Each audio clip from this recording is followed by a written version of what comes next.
Madame, Monsieur, bonsoir. Nous vous savons gré de rester fidèle à ITV. Voici tout de suite la colonne vertébrale du journal. Grandeur et décadence pour notre compatriote Lamine Diack, jugé en correctionnel pour les chefs d'accusation particulièrement infamants, corruption et blanchiment en bande organisée.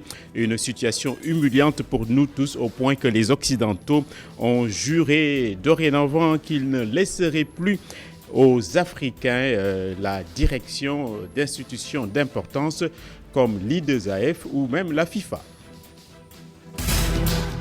À force de surmédiatisation et de cohabitation durable avec le virus, nous finissons par entretenir avec celui-ci une relation d'habitude. C'est ce qui pourrait expliquer que l'on se soit débarrassé du masque et que des attitudes de désinvolture se fassent jour. Y a-t-il vraiment relâchement chez les Sénégalais? C'est ce que nous verrons dans ce journal.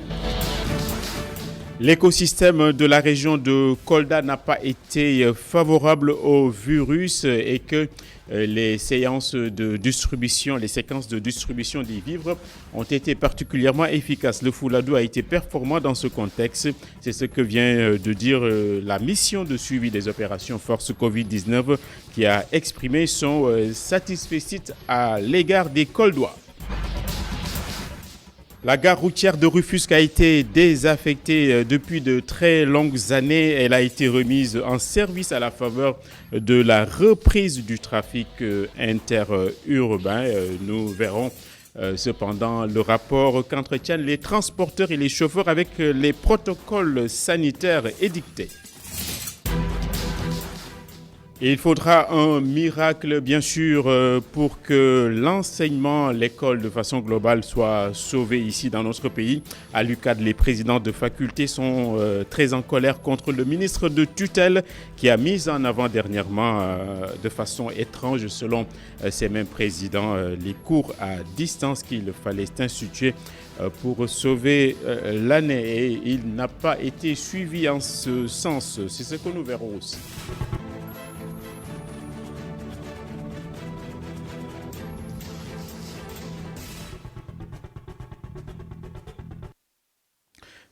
Voilà, nous allons démarrer cette actualité avec l'ouverture du procès pour ce qui concerne notre compatriote Lamine Diack, jugé en correctionnel à Paris pour des faits graves. Journée d'ouverture de procès donc relatée depuis Paris par notre correspondant permanent là-bas, en l'occurrence Abdoulatif Diop. M. Lamine Diack a fait face à la juge du parquet financier du tribunal de Paris.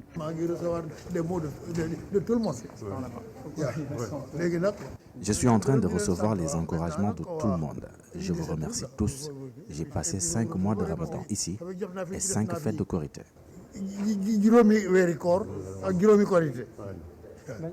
Lamine Diack aurait corrompu le président et directeur de la commission médicale et antidopage de l'IAF, M. Gabriel Dolé, et certains membres du comité exécutif qui auraient reçu du dirigeant sénégalais de fortes sommes d'argent pour fermer les yeux sur des athlètes russes suspectés de dopage. La Fédération russe d'athlétisme aurait donné 3 750 000 € en espèces à Lamine Diack par l'intermédiaire de M. Valentin Balaknichev, président de la Fédération russe d'athlétisme, et de son fils consultant marketing de l'IAF à l'époque des faits, pour ne pas suspendre les athlètes russes contrôlés positifs de dopage lors des championnats du monde d'athlétisme 2013 à Moscou. Son fils Massete Diack, absent du procès, dont un nouveau mandat d'arrêt international a été délivré par le juge d'instruction, est accusé lui aussi de négocier des contrats de sponsoring au nom de l'IAF sans verser les fonds dans les caisses de l'instance sportive. Selon la présidente du tribunal, Massete Diack aurait commis des faits de blanchiment d'argent en bande organisée et on lui reprocherait de détournement et corruption active. Papa Massete Diack aurait versé l'argent détourné, selon le tribunal, dans des comptes offshore à Singapour. Le procès suit son cours et va continuer jusqu'au 18 juin. Mais le président Lamine Diack sera entendu dans le fond le mercredi 10 et le lundi 15 juin avant de connaître le sort que le tribunal lui réservera. Les mêmes faits sont reprochés aussi à Maître Habib Diallo, avocat et conseiller du président Diack à l'époque des faits. Et on revient à Dakar pour parler de ce qu'on appelle maintenant les gestes de barriérage ou les gestes barrières qui constituent l'axe principal et central de la communication institutionnelle dans ce contexte de Covid-19. Et aujourd'hui, la question qu'il y a à se poser, c'est est-ce que nos compatriotes sont en train de tomber le masque et de s'éloigner de toutes ces mesures barrières, éléments de réponse sur le terrain dakarois de Ndeye Mariam Gueye. Nous devons désormais apprendre à vivre en présence du virus. Apprendre à vivre avec le virus, oui ou non, partager notre chambre avec lui. Et pourtant, beaucoup de Sénégalais semblent ne pas comprendre ainsi. La preuve, nombreux sont ceux qui ne portent plus leur masque. Un relâchement dans le respect des mesures barrières qui n'est pas sans conséquences. Franchement, si les gens ne portent plus les masques, c'est parce qu'ils sont fatigués de les mettre tous les jours. Si on ne porte pas les masques, on respire mieux. Mais nous savons tout de même que ça représente un danger. De plus, si les gens aussi n'ont plus confiance au ministère de la Santé et de l'Action sociale, c'est parce qu'ils ont des doutes par rapport aux chiffres qu'ils donnent chaque jour. Le non-suivi des décisions et des lois, ainsi que le comportement des policiers pointé du doigt par ce vendeur. Si nous voulons, par exemple, respecter les mesures d'accompagnement, il faut d'abord être sévère par rapport avec les lois et les règles. Mais ils ne respectent pas pour régler ce pays. Les gens ils ont peur de rien. Ils ont peur de rien. Il faut sanctions sévères par l'argent ou bien contre du corps. Toutefois, il y en a qui respectent encore les mesures barrières. Moi, je porte toujours mon masque. On doit faire un retour à la base parce qu'on doit revoir l'éducation des Sénégalais. Tout le monde doit savoir que cette maladie est un grand risque pour notre santé. Et si nous ne faisons pas quelque chose, donc elle ne va pas disparaître de sitôt. Relâchement ou pas, force est de reconnaître que le coronavirus est bien réel et que le bilan des contaminés ne cesse de prendre l'ascenseur. Et les transporteurs sénégalais ont été dernièrement libérés et en même temps ont été invités à arborer les masques. Aujourd'hui, le ministre de tutelle s'est déplacé vers Rufisque où il a vu la bouteille à moitié remplie. Donc, il a positivé quant à cette reprise. Reportage sur place à Rufisque de Babacar Seck. D'abord, le respect du protocole sanitaire à l'entrée où les passagers sont déjà accueillis avec tout le dispositif nécessaire de lavage des mains, de port du masque qui est obligatoire et aussi d'accompagnement. Mais ensuite d'enregistrement, ce qu'on appelle le manifeste, qui n'est pas une science infuse, qui n'est pas difficile et que nous allons améliorer. Parce que pour l'instant, comme on l'a dit dans l'arrêté que je viens de prendre, le manifeste peut être sur support papier comme ça peut être sur support électronique. Pour l'instant, c'est le support papier. On ne veut pas une marche forcée tout de suite et maintenant vers la modernisation de toutes les gares. Ce n'est pas possible. Mais petit à petit, avec pédagogie, accompagnement, je suis sûr que les transporteurs qui ont toujours fait œuvre de créativité, d'innovation, vont s'adapter à cette nouvelle législation. Et nous restons à Rufisque, l'ancienne ville où la gare qui a été abandonnée pendant une dizaine d'années a repris du service. C'est ce que nous dit aujourd'hui dans ce reportage notre correspondant là-bas, en l'occurrence Babacar Seck, que nous retrouvons. La gare routière de Rufisque qui renaît de ses cendres après plus d'une décennie d'inactivité, c'est ce qui a expliqué le retard à l'allumage après la levée des restrictions sur le transport interurbain. Préparer tout et mettre tout sur place et le déguerpissement et le déplacement de tous les épaves de véhicules. C'était la raison pour laquelle on ne pouvait pas redémarrer les mêmes jours comme beau maraîcher. C'est pourquoi nous on a décalé pour permettre de finir tout ce qui était des préparatifs pour que la gare soit fin prête avant de démarrer aujourd'hui. Plusieurs destinations vers l'intérieur du pays sont disponibles. La préposée au remplissage du manifeste revient sur les informations requises avant d'autoriser un départ. Les informations collectées, c'est d'abord le numéro de la plaque d'immatriculation du véhicule, la catégorie, les filiations du chauffeur et son numéro de téléphone. Nous faisons de même pour les passagers. Après cela, la photocopie du document est faite. Ce chauffeur de bus en partance pour Dianadjan dans la région de Kolda est très heureux de reprendre la route après 3 mois d'arrêt. Nous nous sommes conformés à la réglementation. Tous les passagers ont leur masque, nous avons leur filiation. Ça fait longtemps que je n'ai pas travaillé, presque 4 mois. Maintenant, je suis très heureux de reprendre.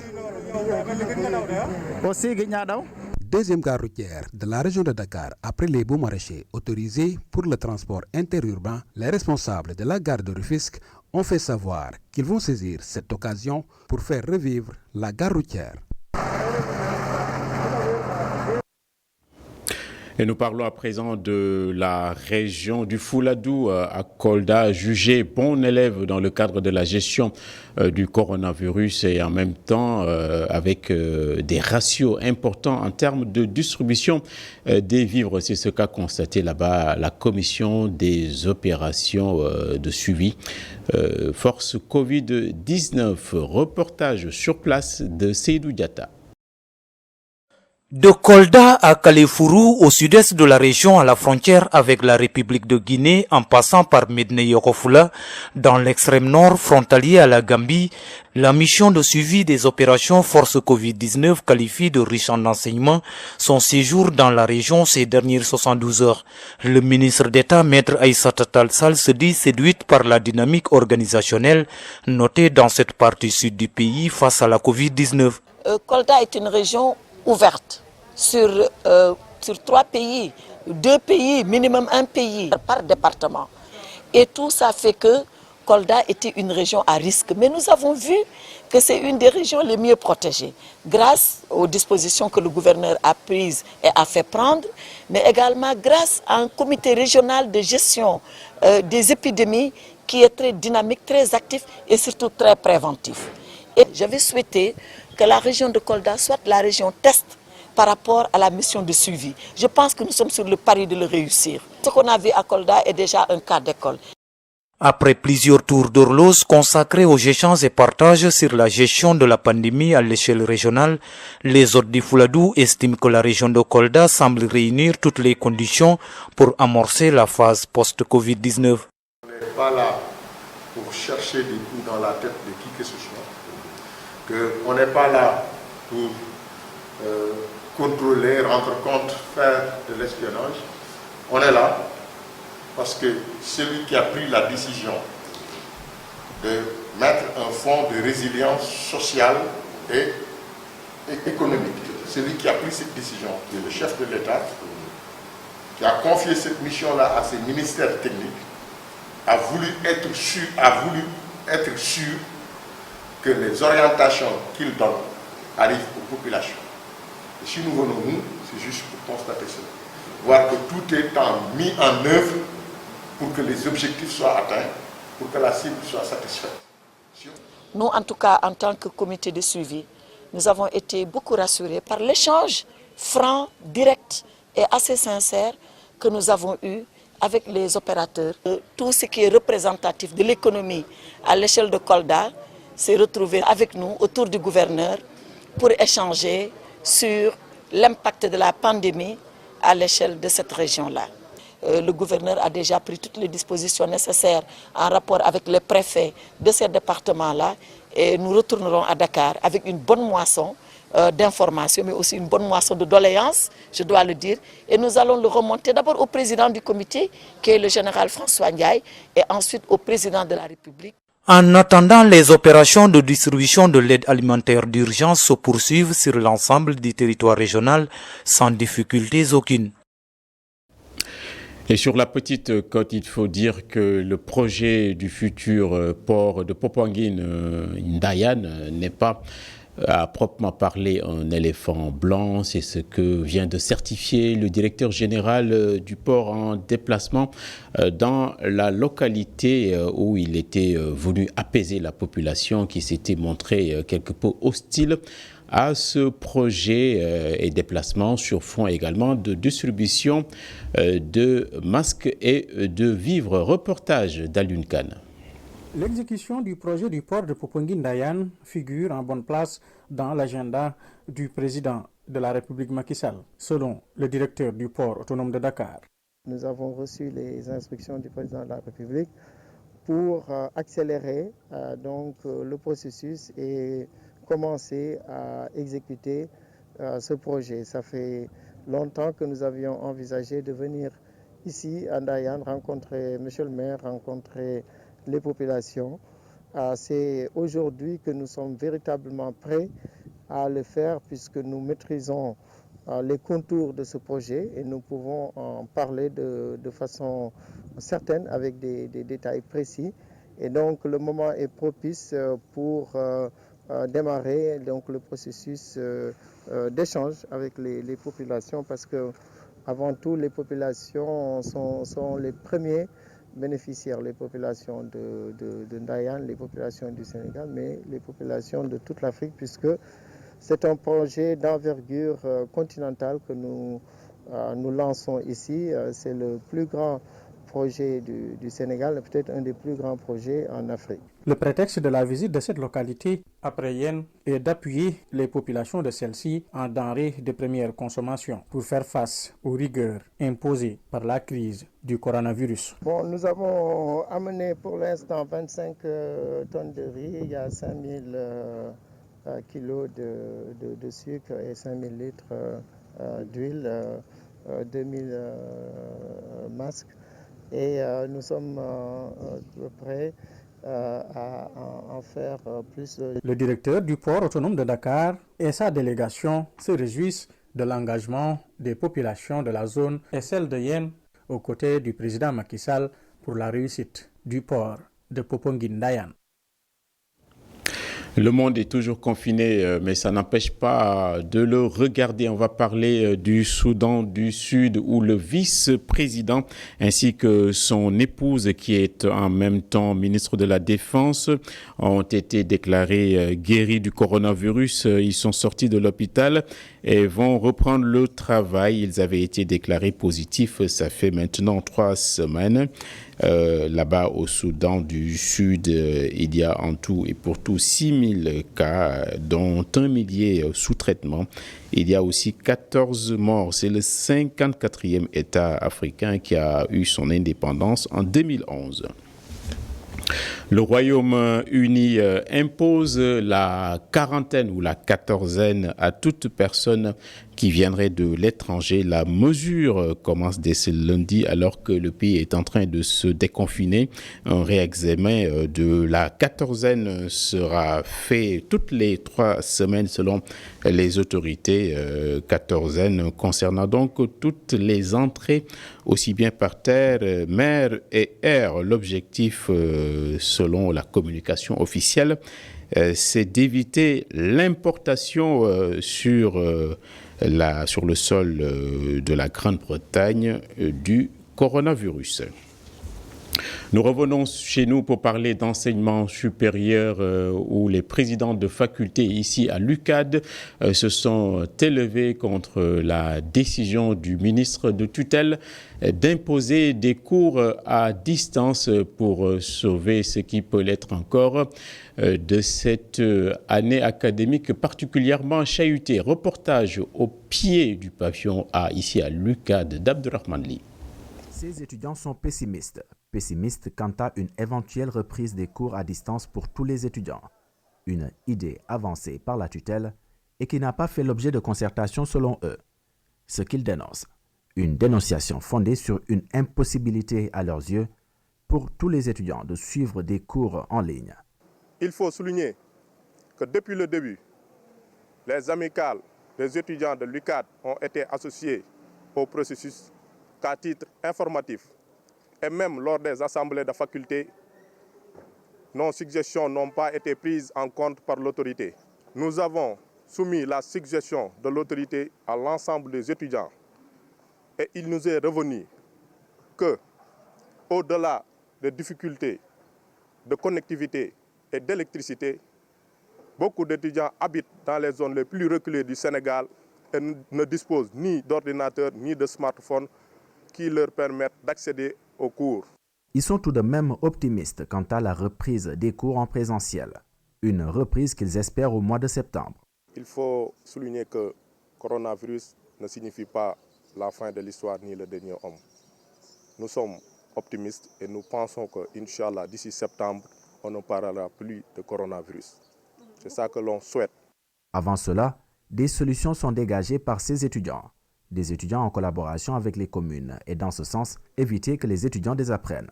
Lors de l'évacuation des étudiants, on a pris contact avec l'ensemble des étudiants des différents départements du Sénégal et nous pensons qu'avec ces contacts, nous pouvons travailler avec les conseils communaux de la jeunesse, mais aussi nos représentants qui sont dans ces localités-là, en leur remettant des supports papier qu'ils vont à leur tour distribuer à leurs camarades. Ils vont servir de relais pour que tous les étudiants puissent disposer de ces supports de cours-là.